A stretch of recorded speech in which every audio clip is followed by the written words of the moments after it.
జిల్లా తాళ్లరేవు మండలం చొల్లంగిపేటలోని శ్రీ వివేకానంద హైస్కూల్ ఆవరణలో పట్టభద్రుల ఆత్మీయ సమ్మేళన సభ Shri Vivekananda high school chairman Kandilla Gangababu, principal MB Shankar అధ్యక్షతన జరిగింది. ఈ సభకి ముఖ్య అతిథులుగా అమలాపురం పార్లమెంటు సభ్యులు గంటి హరీష్ మాధుర్, ముమ్మడివరం ఎమ్మెల్యే ప్రభుత్వ విప్ దాట్ల బుచ్చిబాబు, కూటమి బలపరిచిన ఉభయ గోదావరి జిల్లాల పట్టభద్రుల ఎమ్మెల్సీ అభ్యర్థి పేరాబత్తుల రాజశేఖర్ పాల్గొన్నారు. ఈ సభా కార్యక్రమంలో ఎంపీ హరీష్ మాధుర్ మాట్లాడుతూ పట్టభద్రులు ప్రతి ఒక్కరూ మీ మొదటి ప్రాధాన్యత ఓటు వేసి రాజశేఖర్ ని అత్యధిక మెజార్టీతో గెలిపించాలని కోరారు. అనంతరం ఎమ్మెల్సీ అభ్యర్థి పేరాబత్తుల రాజశేఖర్ మాట్లాడుతూ గత ప్రభుత్వం నిరుద్యోగుల్ని పట్టించుకోలేదని, ఆయనకు విజయం చేకూరిస్తే నిరుద్యోగ సమస్యలను పరిష్కరించి ఉపాధి కల్పిస్తామని తెలిపారు. తెలియజేసుకుంటూ ఈ రోజున చొల్లంగి వివేకానంద హై స్కూల్ లోని ఈ రోజు ఈ మీటింగ్ ఎమ్మెల్సీ ఎన్నికల గురించి మీటింగ్ చేయడం జరిగింది. ఇక్కడ టీచర్స్ తో సమావేశం అవుతూ ప్రైవేట్ టీచర్స్ వాళ్ళ సమస్యలు కూడా మన ఇక్కడ ఎమ్మెల్సీ అభ్యర్థిగా ఉన్న పేరాబత్తుల రాజశేఖర్ గారు కూడా వాళ్ళతో కూడా కలిసి మాట్లాడుతూ వాళ్ళ సమస్యలు కూడా వాళ్ళు తెలియజేయడం జరిగింది. అందులోని చాలా మంది కూడా మాట్లాడారు. సార్ మేము ఇప్పుడే ఇక్కడ గ్రాడ్యుయేట్స్ కూడా ఉన్నారు, వాళ్ళు కూడా మాట్లాడడం జరిగింది. సార్ మేమేమో స్కాలర్షిప్ వచ్చింది, ఫీజ్ రీఎంబర్స్మెంట్ అనేది ఇంకా మాకు ఇబ్బంది వస్తుంది, దాని గురించి మీరు మాట్లాడండి వాళ్ళు కూడా తెలియజేశారు. మీరు ఏ విధమైన అధైర్యం పడక్కలేదని ప్రైవేట్ పాఠశాల యాజమాన్యం కూడా మేము ఈ డయాస్ మీద మాటిస్తున్నాం. ప్రభుత్వ పాఠశాలకి తగ్గట్టుగా ఏ విధమైన ఇబ్బంది లేకుండా ప్రైవేట్ రంగాన్ని కూడా మరి సపోర్ట్ చేయడానికి ప్రభుత్వం కృతనిశ్చయంతో ఉన్న విషయం కూడా మీకు తెలియజేస్తున్నాం. మనం చూసుకున్నట్లయితే లోకేష్ గారు, విద్యాశాఖ గారు మనకి ముందు ఫీజు రీయింబర్స్మెంట్ కూడా 645 కోట్లు కూడా ఫీజు రీయింబర్స్మెంట్ కి గత ప్రభుత్వం బకాయిలు కూడా చెల్లించుకుంటా రావడం జరుగుతుంది. ఏ విధమైన మీరు కొంచెం ఆర్థిక ఇబ్బందుల వల్ల కొంచెం లేట్ అయింది కానమ్మా, ఖచ్చితంగా ప్రతి సంవత్సరం రాబోయే అకాడమిక్ ఇయర్ నుంచి కూడా ప్రైవేట్ స్కూల్ కాలేజీలకు ఏదైతే తీయగలన్న విషయాలు కూడా మీకు చెప్పవలసిన అవసరం ఉంది. సోదరి ఇప్పుడే మరి చెప్పడం జరిగింది ఫీజు రీయింబర్స్మెంట్ గురించి.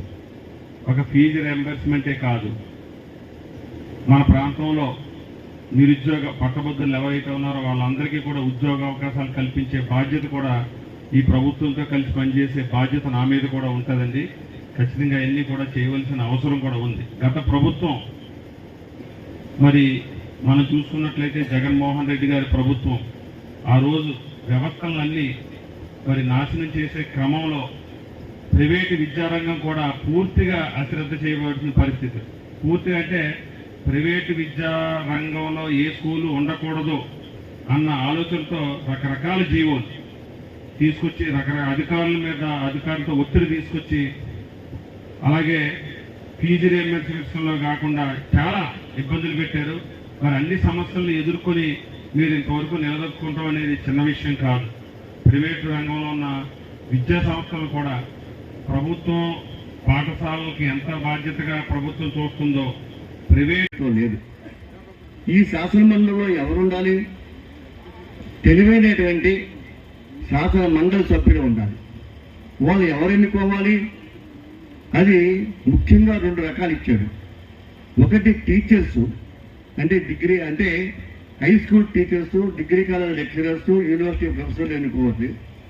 రెండోది ఏంటంటే డిగ్రీ పాస్ అయిన వాళ్ళు, చదువుకున్న వాళ్ళకి ఒక ప్రత్యేకమైన ఓటుకి ఇచ్చి మనకి ఆ యొక్క శాసన మండలి సభ్యుల్ని గ్రాడ్యుయేట్ ఎన్నుకునే అవకాశం ఇవ్వడం జరిగింది.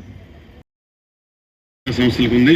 అలాగే ప్రైవేట్ పాఠశాలలో పనిచేస్తున్న ఉపాధ్యాయులకు కూడా ఓల్డ్ స్టూడెంట్స్ తలక నెట్వర్క్ చాలా ఉంటుంది కాబట్టి మనందరికీ కూడా ఆ యొక్క నెట్వర్క్ ఉంది కాబట్టి ఖచ్చితంగా ఈ యొక్క 2 రోజులు కూడా ఖచ్చితంగా మనం ఈ యొక్క పేరాబత్తుల రాజశేఖర్ గారిని నెగ్గించుకోవడానికి మన దగ్గర ఉన్నటువంటి సోర్స్ అంతా కూడా వాడుకొని ఆ యొక్క ఓటింగ్ శాతం పెంచి ఏ ఓటు కూడా ఇన్వాలిడ్ అవ్వకుండా ప్రతి ఓటుని కూడా మనం చాలా వాల్యుబుల్గా చూసుకోవాల్సిన అవసరం ఉంది. ముఖ్యంగా 1 పక్కన 1 అనేటువంటి ఒక స్లోగన్ మీరు తీసుకోవాలి. అంటే ఒకటి సీరియల్ నెంబర్ 1లో పక్కన మీరు 1 రాయాలి. టిక్కులు పెట్టడం కానీ ఇంటూలు పెట్టడం కానీ ఏది కూడా చేయకూడదు. 1 పక్కన 1 ఇదొకటి మీరు గుర్తుపెట్టుకోవాలి, కన్ఫ్యూజన్ లేకుండా. ఎందుకంటే విద్యావేత్తలుగా మన ఓట్లు ఇన్వాలిడ్ అవ్వకుండా చూసుకోవాలి కాబట్టి మనందరం అతి జాగ్రత్తగా మన యొక్క ఓటుని వినియోగించుకోవాల్సిన అవసరం ఉంది. అదేవిధంగా ఇక్కడ సమయం వచ్చింది కాబట్టి గౌరవ శేషారెడ్డి గారు ఉన్నారు కాబట్టి నేను ఒక మాట చెప్పాలని అనుకుంటున్నాను. ప్రభుత్వాలు మారినా అధికారులు మారినా మన ప్రైవేటు విద్యా వ్యవస్థ ఎప్పుడూ చిన్నగానే చూడబడుతుంది. ఇది వాస్తవం. గత ప్రభుత్వంలో, ఎందుకంటే పెద్దలు ఉన్నారు కాబట్టి చెప్తున్నాను, శేషారెడ్డి గారి వేదిక లేకపోతే మాట చెప్పకపోదును.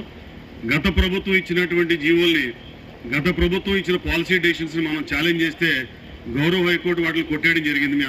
ఎవరు చేయగల సమర్థత ఉందో వాళ్ళకి ఓటు వేయాలి. అటువంటి వ్యక్తే మన అన్నాపత్ర రాజశేఖర్ గారు. కాబట్టి తప్పనిసరిగా రాజశేఖర్ గారికి మనం ఓటు వేసి గెలిపించుకుంటే రేపు మనం ఆయన అడగవచ్చు, మీరు మా దగ్గరికి వస్తే మేము ఆయన దగ్గరికి వెళ్తాం, ఆయన లోకేష్ బాబు దగ్గరికి వెళ్తారు. కాబట్టి తప్పనిసరిగా మీరు అందరూ కూడా ఆలోచించి ఒక మంచి నిర్ణయం తీసుకుని ఏ ప్రలాభావానికి లొంగకుండా కేవలం ఉన్నతమైన వ్యక్తిని, ఒక మంచి వ్యక్తిని, రాజశేఖర్ బ్రదర్కి ఓటు వేసి మనం గెలిపించుకుంటే మీ సమస్యల పరిష్కారం అవుతాయని చెప్పి తెలియజేసుకుంటూ మీ అందరికీ నమస్కారం. అక్కడ మన పేరబత్త రాజశేఖర్ గారు ఆయన ఒక్క స్థానంలో పోటీ చేస్తారు. ఆయన పేరు ఉంది, ఆయన పేరు పక్కన ఆయన బొమ్మ ఉంటుంది. అక్కడ ఒకటి వేసి ఆయన గెలిపించుకొని మిమ్మల్ని ఓడడం జరుగుతుంది. అదే కాకుండా మీరందరూ అడగచ్చు, ఎలాగ మేము ఎందుకు వేయాలని. ఈ 8 నెలలు ఎన్డీఏ ప్రభుత్వం మీ పనితీరు చూసి మీ అందరినీ కోరుతున్నాం. ఎందుకంటే గత 5 సంవత్సరాలు మీరు చూశారు ఏ విధంగా పరిపాలన, ఈ 8 నెలల్లోని ఏ విధంగా పరిపాలన మార్చామనేది మీ అందరూ సహకారం పూర్తిగా ఇవ్వాలని, మంచి మెజారిటీ గెలిపించాలని కోరుకుంటూ రాళ్ళమండలో కాదు ఒక ఇన్స్టిట్యూషన్ అందరూ కూడా ప్రతి ఒక్కరి పేరు పైన కూడా ప్రతి ఒక్కరు కూడా నా యొక్క హృదయపూర్వకాలు తెలియజేస్తారు. ఒక ఎమ్మెల్యేగా అనుభవం ఉంది, ఒక 8 మంది విద్యాశాఖ మంత్రులతో నాకు పరిచయం ఉంది బాగా. కానీ నా జీవితంలో ఇంతవరకు అటువంటి ఒక విద్యాశాఖ మంత్రి నేను చూడలేదు. ఏం చేస్తానంటే ఏ సబ్జెక్ట్ చెప్పినా ఆయన దాని మీద చర్చించి ఆలోచించి వాళ్ళ యొక్క పిఎల్తో మాట్లాడి వెంటనే ఇది అవుతుంది అవ్వదు లేదంటే టైం పడుతుంది ఆ విధంగా చెప్పినటువంటి విద్యాశాఖ మంత్రి నేను ఎవరిని చూడలేదు. నిజంగా లోకేష్ గారికి జోహార్. మరి రేపొద్దున మనకి సమస్య వచ్చినప్పుడు మనం